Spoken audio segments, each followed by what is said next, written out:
tua yang anaknya itu ternyata maaf ya, mungkin ada mengalami keterlambatan perkembangan atau yang ADHD atau bahkan autis gitu. Iya. Nah, sebenarnya kalau kayak gini itu karena faktor apa sih? Apakah karena genetika atau karena pola asuhkah atau gimana gitu? Mengapa kok sekarang tuh kok bisa banyak gitu ya? Itu pertama. Terus kalau memang ternyata anak kita ternyata salah satu nih dari yang disebutin tadi, ada nggak sih? Kadang kan gini ya, soalnya orang tua itu kan ya siapa yang tahu gitu Iya, kan? Kita kan nggak tahu tiba-tiba anak kita, oh anak aku tuh 2 tahun tuh kan parents tuh macam-macam. Ada benar. yang wah, anakku udah 2 tahun nih belum bisa ngomong. Iya. Aku mau mau terapi gini-gini. Tapi kan ada juga oh nggak apa-apa, Iya. soalnya dulu anak saya atau sepupu saya atau ponakan saya juga 4 tahun tuh baru ngomong, baru bisa ngomong gitu. Nah ternyata pada saat anak kita mengalami, kadang-kadang orang tua itu kayak ya mungkin nggak denial ya, mungkin kayak nggak bisa menerima, mungkin karena dia merasa enggak kok anakku biasa aja gitu loh. Padahal mungkin ya anaknya itu udah masuk dalam salah satu kategori itu. Tuh gimana sih caranya supaya orang tua itu bisa menerima, itu pertama ya. Terus kalau memang pun, nah kadang nih juga anak orang tua yang anaknya dalam kondisi seperti itu kan juga ya nggak tahu ya, mungkin tergantung tipe orang tua, tapi juga rentan nggak sih kena kayak bullying juga ya secara nggak langsung gitu. Oh ini anakmu kenapa? Kok anakmu bisa kayak gitu nih, pasti orang tuanya nih gini. Nah itu gimana caranya mereka menghadapi situasi seperti itu? Iya. Kita borong semua aja ya. Kita borong semua ya. Jadi ya kebetulan saya juga terapis anak berkebutuhan khusus. Jadi saya sempat 4 tahun di Denpasar di Bali itu yang berhadapan dengan anak ABK gitu. Jadi kalau autis itu pola asuh enggak, maksudnya karena salah pola asuh lalu jadi autis enggak gitu. Biasanya autis itu memang sudah bawaan.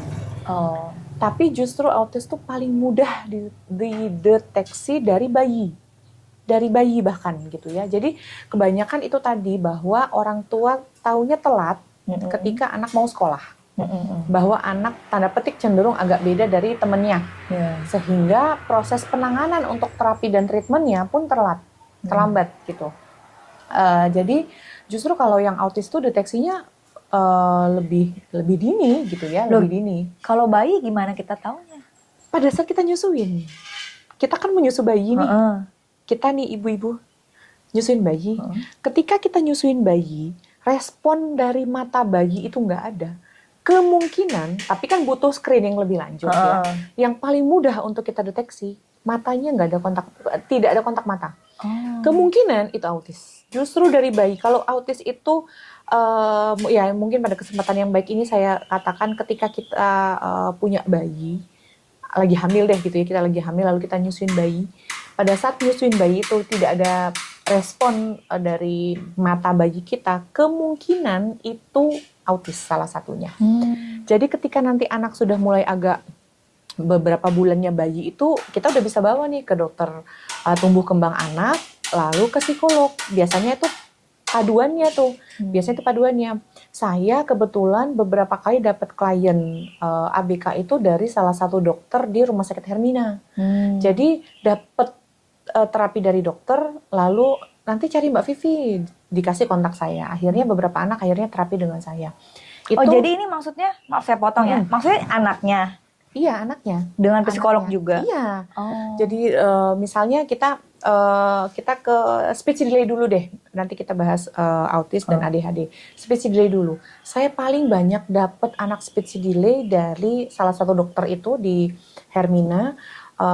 Dapat dokter di sana, dokter tumbuh kembangnya, lalu dikasih kontak saya, lalu hubungin saya. Seperti yang Cece bilang tadi, itu relate banget. Nggak apa-apa, kakaknya umur 4 tahun baru bicara. Nggak apa-apa, saudaranya begitu juga, toh bisa juga gitu ya. Tapi kan belum tentu si anak bisa gitu.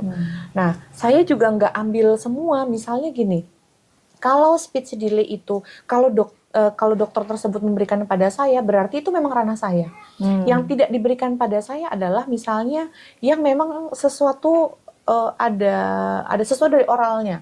Ya kan bukan kompetensi psikolog klinis gitu ya.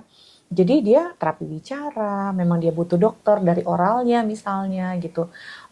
Yang saya pernah bilang sama Cici perlu sikat oral itu gitu. Itu bukan ranah saya, memang itu bukan kompetensi saya. Nah itu memang di dokter. Tapi pada saat kapan sih anak-anak speech delay itu diarahkan saya, misal yang sudah orang tua bekerja, kembali lagi nih ke orang tua bekerja, anak sama pengasuh atau sama nenek atau sama siapa, anak diberikan gadget. Itu yang murni speech delay yang diberikan pada saya. Itu lumayan juga banyaknya anak diberikan pada saya, sampai saya mungkin agak nolak-nolak gitu, karena kapan waktunya gitu ya kan, kapan waktu saya untuk treatment terapi anak tersebut. Nah jadi kalau pada anak speech delay itu biasanya umur berapa sih kita sadar anak ini paling tidak sudah babbling? Iya. Gitu. Berapa bulan? Bahkan umur 7 bulan, 8 bulan anak udah babbling. Babbling seperti itu. Kalau itu nggak keluar, ya itu perlu kita kasih tanda gitu bahwa anak kita nih belum ada babbling. Saya rasa semua sekarang orang tua udah cukup paham gitu ya, mencari tahu karena saya rasa di media pun kita cari tahu di internet banyak sekali umur berapa anak babbling itu pasti keluar gitu ya. Nah pada saat umur itu anak kita nggak babbling, tidak keluar sepatah dua patah kata, udah ada tanda gitu. Oh ini anakku belum keluar gitu. Apa yang harus saya lakukan? Kalau misalnya sedini itu kita bisa lakukan, nggak perlu terapi dengan psikolog, nggak perlu terapi dengan dokter. Lalu apa yang perlu kita lakukan? Paling tidak itu tadi gadget diambil. Gadget diambil dan mungkin bagi orang-orang tua seperti saya yang cerewet di rumah gitu, itu penting buat anak. Jadi bicara, diajak ngomong, nyanyi. Jadi banyak vocab, banyak kosakata yang keluar dari kita, hal-hal sederhana. Apa sih hal sederhana? Iya, tidak, mau, dan lain-lain gitu ya. Nah, kebanyakan yang membuat anak juga akhirnya males bicara, apa-apa sudah dipenuhi. Anak belum ngomong, anak misalnya sambil nonton, sudah dikasih snacknya, sudah dikasih minumnya, sudah dikasih susunya, semua sudah tersedia gitu. Jadi anak ya tidak terbiasa untuk bicara, tidak terbiasa untuk mengeluarkan kata-kata. Lalu akhirnya dia semakin besar, diharap anak sudah bicara ternyata tidak keluar. Anak yang tidak terbiasa untuk bicara begitu, apa sih yang biasa dilakukan oleh anak? Narik tangan, pakai kode-kode gitu ya, iya kan, atau apa, nunjuk ke sesuatu, tarik tangan kita atau tarik tangan pengasuhnya, mau ini, nggak dikasih marah, karena biasanya anak speech delay itu hubungannya nanti emosi, karena apa yang dia ucapkan kita nggak paham, kita nggak ngerti dia ngomong apa gitu, jadi anaknya tantrum, benar. Ya seperti itu. Jadi kalau misalnya umur sekian bulan, mungkin ini tanda. Umur sekian bulan belum ada babblingnya, itu bisa jadi tanda buat kita orang harus tua. Diperhatikan berarti udah warning gitu. Udah warning, benar sih, udah warning. Oh ini udah ada tanda nih anakku sepertinya perlu stimulasi.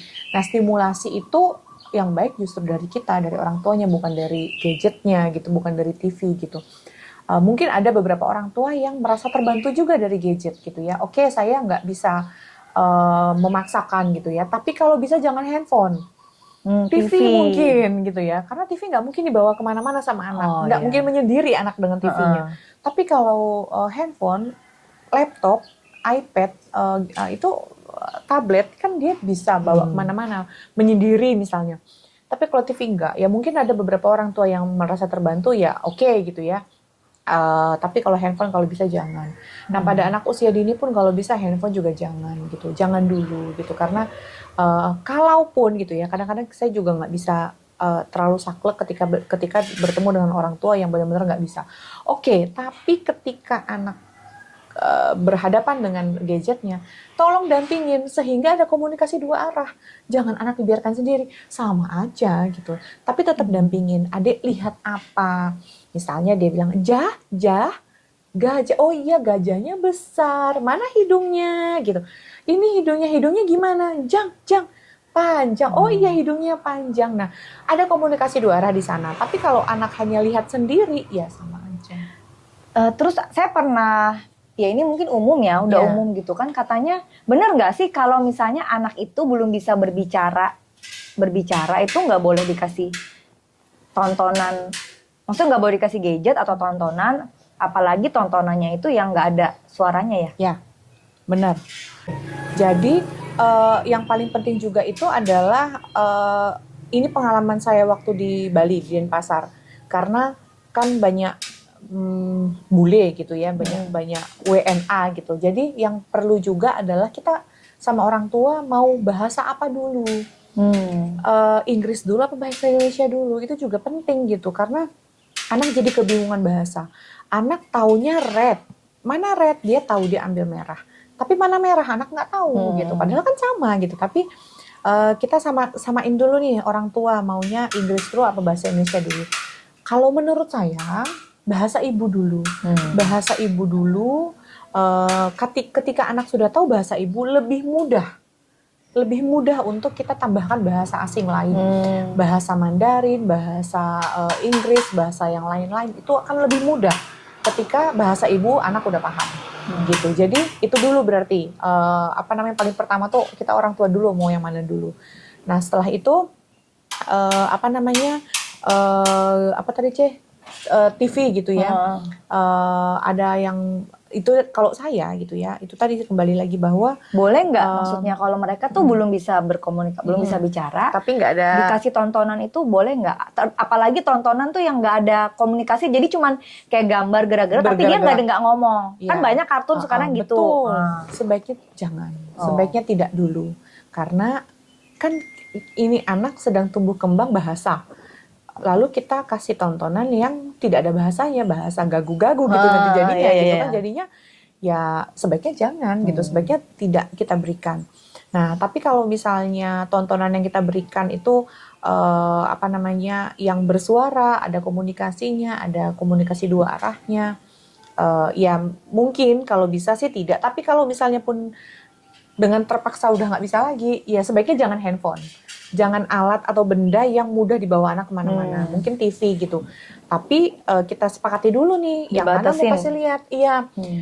Selain dibatasin, bahasa apa, kan sekarang juga banyak tontonan yang bahasa Inggris. Oh iya benar. Akhirnya anak paham, memang benar pinter di bahasa Inggris, tapi anak nggak bisa bahasa Indonesia. Sementara mungkin kita orang tuanya paham bahasa Indonesia. Ketika kita bekerja, anak sama siapa? Sama pengasuh. Pengasuhnya nggak paham bahasa Indonesia. Jadi kendala lagi. Jadi sebaiknya dari tontonan pun kita perlu seleksi pertama.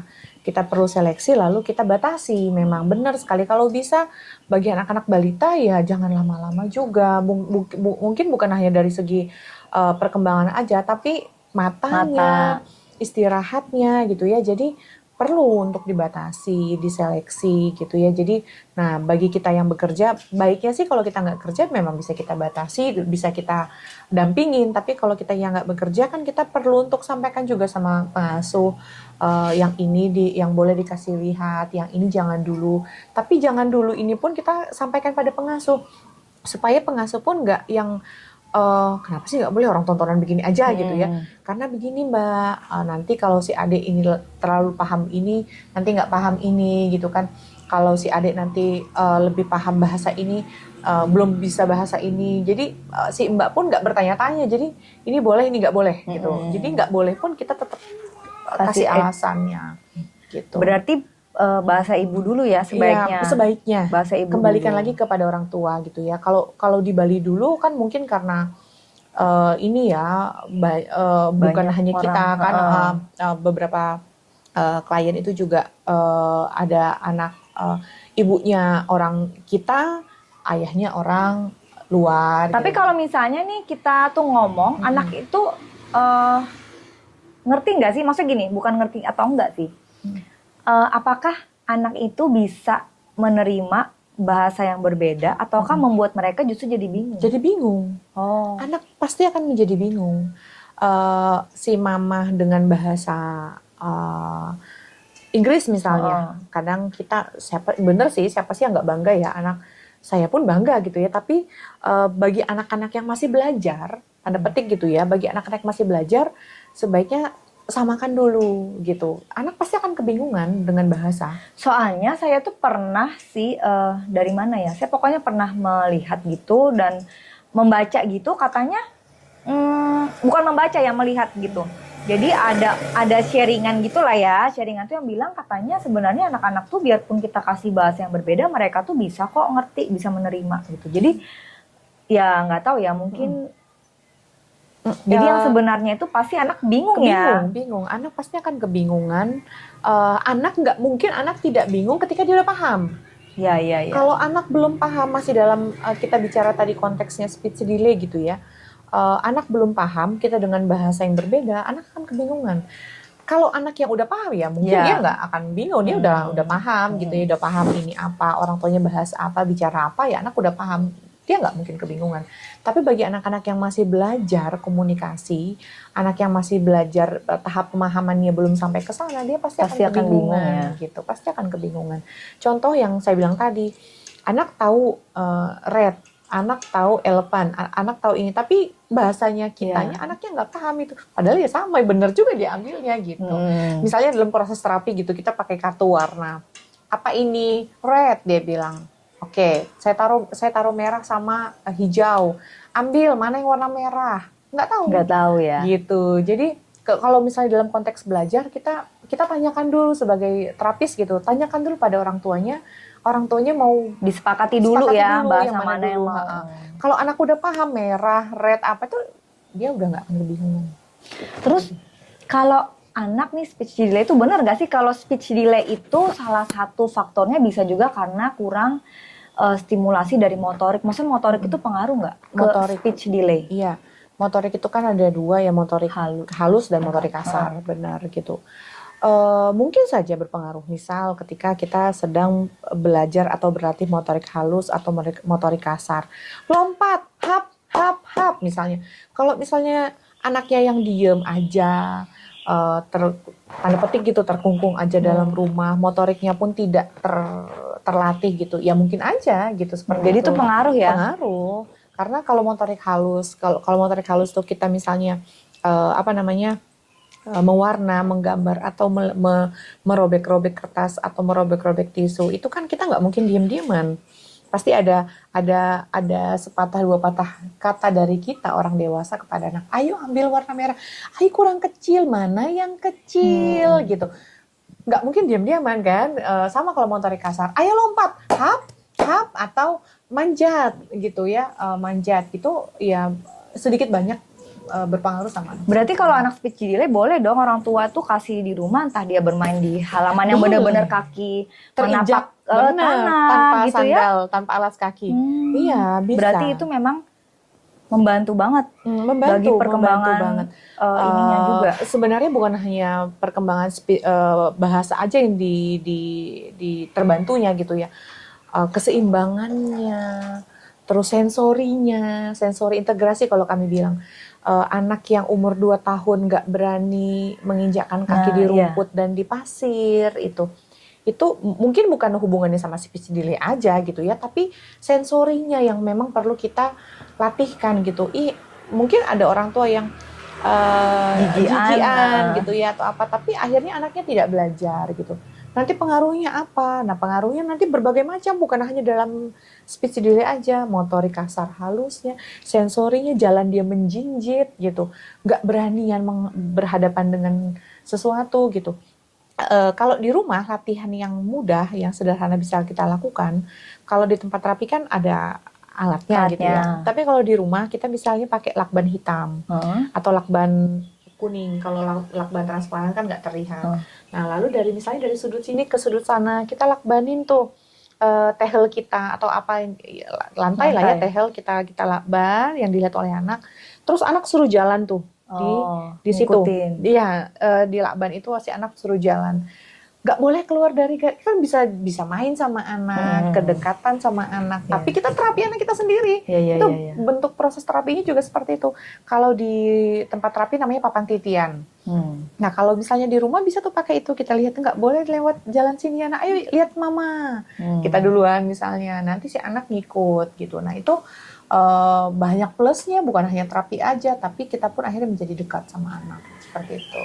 Iya. Lalu autis tadi yang bisa dari bayi kita deteksi gitu ya, bisa, sangat bisa, justru lebih baik kalau kita deteksi dari bayi.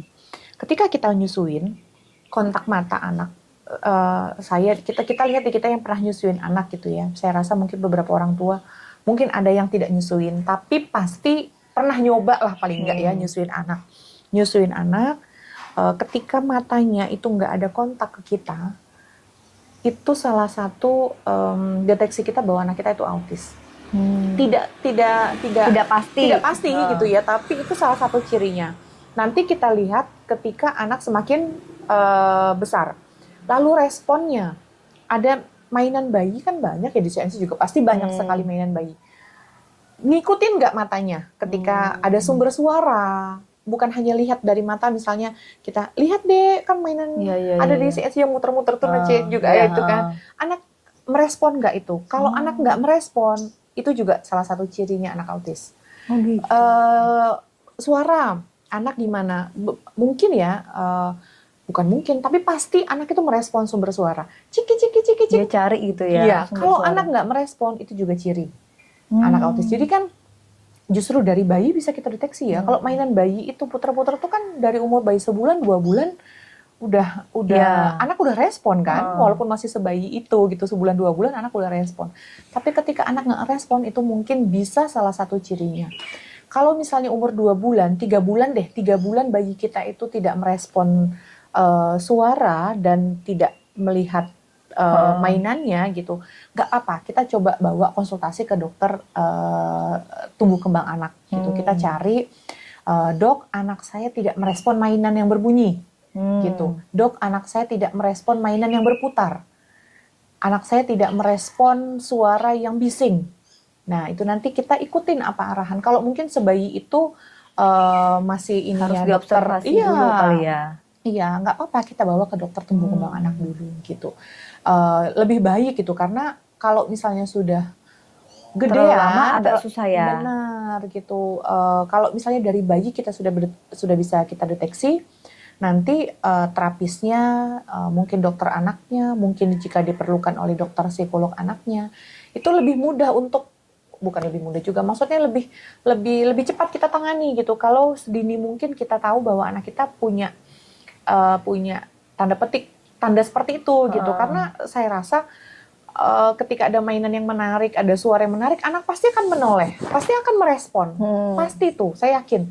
Tapi kalau enggak, nah itu yang kita perlu kasih tanda. Tapi kalau misalnya kita udah tahu nih ya, biasanya nggak tahu juga ya, cuman kalau autis itu kalau kita sudah dini kita tahu, kita ini bisa ditanganin gitu. Bisa ditanganin. Berarti bisa, autis itu sebenarnya bisa disembuhkan. Itu yang paling banyak orang tua, parents yang datang pada saya dengan keluhan anaknya autis. Mbak Vivi, anak saya bisa sembuh nggak? Ingat bahwa autis bukan penyakit. Autis itu bukan penyakit. Autis itu adalah gangguan perkembangan. Gangguan perkembangan yang semakin cepat kita tangani, semakin dini kita atasi, progresnya dia di masa mendatang itu pun paling tidak ya 11-12 lah dengan teman seumurnya gitu. Tapi kalau misalnya anak kita terlambat kita deteksi gitu ya, terlambat untuk kita mungkin bukan terlambat tapi telat gitu ya, untuk kita treatment, kita terapi dan lain-lain, proses kita untuk mengejar ketertinggalan di masa usia sebelumnya pun kita harus kita lewatin dulu gitu. Usia itu anak kita sekarang umurnya 4 tahun. Sementara proses misalnya kontak matanya, bahasanya itu dari berapa bulan, dari usia dia berapa bulan gitu. Sementara sekarang dia 4 tahun. Kita harus mengejar ketertinggalannya dulu nih. Nah kan berarti butuh proses waktu yang mungkin sedikit lebih lama. Tapi kalau kita udah paham sedini mungkin tanda-tanda yang anak kita belum laluin, itu menurut saya jauh lebih baik untuk proses penanganannya.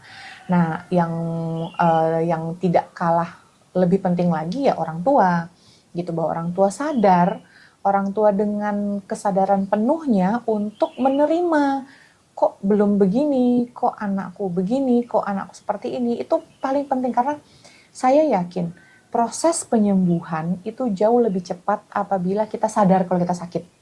Jadi itu yang perlu juga diterima oleh orang tua dengan kondisi apapun anak, karena saya rasa semua anak itu unik, semua anak itu punya kelebihannya masing-masing gitu ya. Anak autis emang punya kelebihan banyak gitu kan, banyak kelebihannya. Justru bisa pintar banget gitu betul. ya, IQ-nya tinggi mungkin.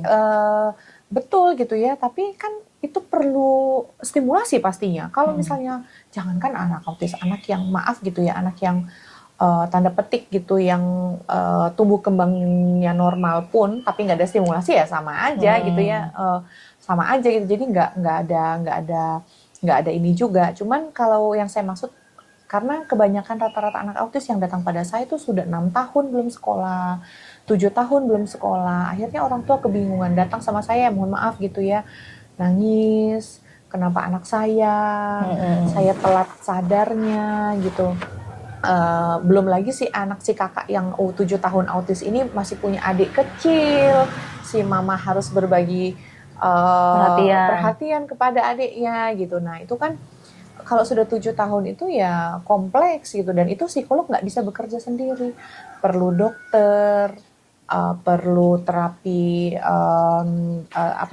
okupasi terapi, perlu fisioterapi mungkin gitu untuk motorik kasarnya. Jadi nggak bisa itu kalau psikolog sendiri gitu. Tapi jadi, seandainya ya, misalnya udah ya kayak tadi ya, let's say aduh sudah telat lah ya, anaknya tuh udah umur 6 tahun, 7 tahun gitu. Tetap bisa. Cuman ya itu ya mungkin mengejar ketertinggalannya jadinya ya agak butuh susah waktu. ya. Benar. Tapi bisa berarti ya. Bisa. Cuman kita kembalikan lagi, kita orang tua yang paling penting tadi tuh ya, Cia, tidak denial. Kita terima anak kita. Terus yang tidak kalah penting lagi adalah tidak memaksakan anak untuk kita orang tua punya harapan terlalu tinggi.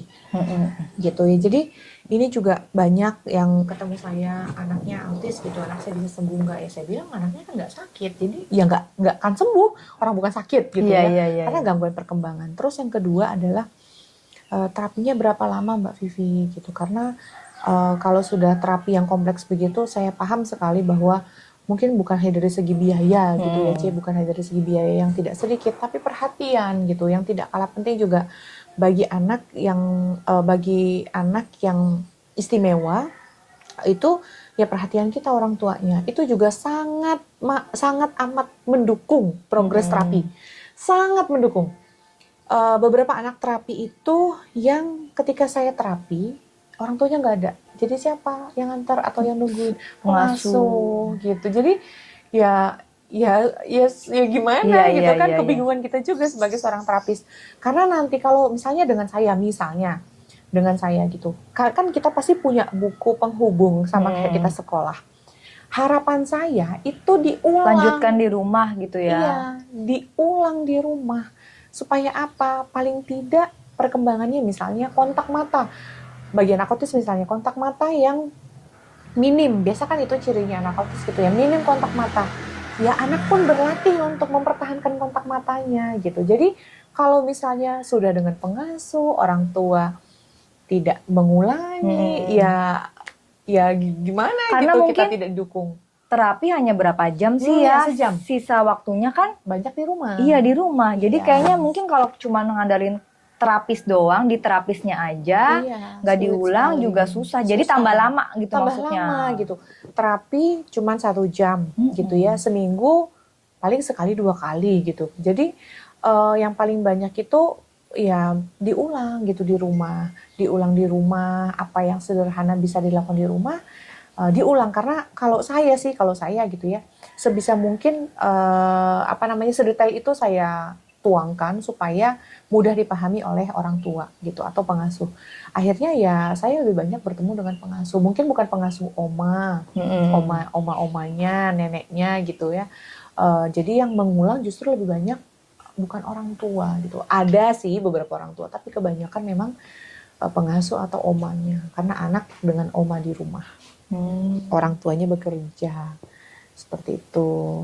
Ya memang kalau mungkin untuk anak-anak istimewa justru perhatian orang tua itu yang dibutuhkan ya. Perhatian dan penerimaan orang tua itu juga supaya anak merasa diterima. Ada lagi klien, contoh lagi anaknya istimewa, anak ABK yang lebih menerima kondisi anak itu ayahnya, justru kebalikan. Ayahnya yang nganter terapi atau saya pas saya ke rumah itu ayahnya yang kelihatan banget merangkulnya. Ibunya justru belum nerima gitu. Memang bagi kita yang wanita ini mungkin sulit gitu ya, sulit menerima kenapa bisa anak saya, kenapa begini, kenapa begitu, sehingga proses pemulihan kita pun belum kelar, tapi anak terus berkembang gitu. Jadi ada juga yang seperti itu, yang ayahnya yang welcome banget, ayahnya yang benar-benar nerima gitu, anak ini sama ayah, apa-apa sama ayah.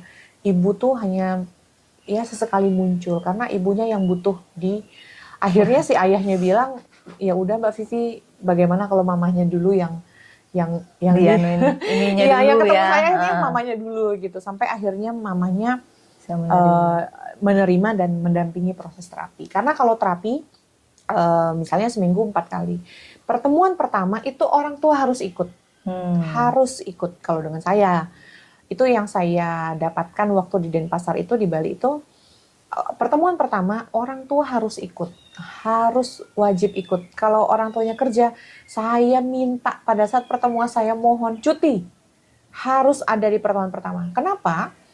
Biar ada gambaran, bayangan bahwa oh proses terapi itu seperti ini.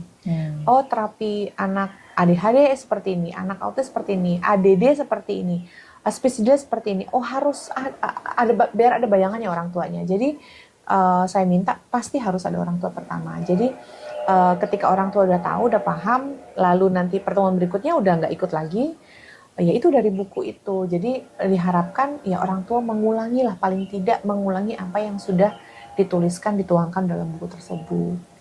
Ya berarti orang tua juga jangan pesimis ya. Karena berarti kan saya juga nggak tahu loh. Ngomong sama Mbak Vivi jadi tahu, oh ternyata itu tuh bukan penyakit. Jadi bukan yang bisa sembuh atau nggak sembuh, mungkin tergantung kitanya ya. Benar betul. Jadi autis tuh bukan penyakit, dia gangguan perkembangan.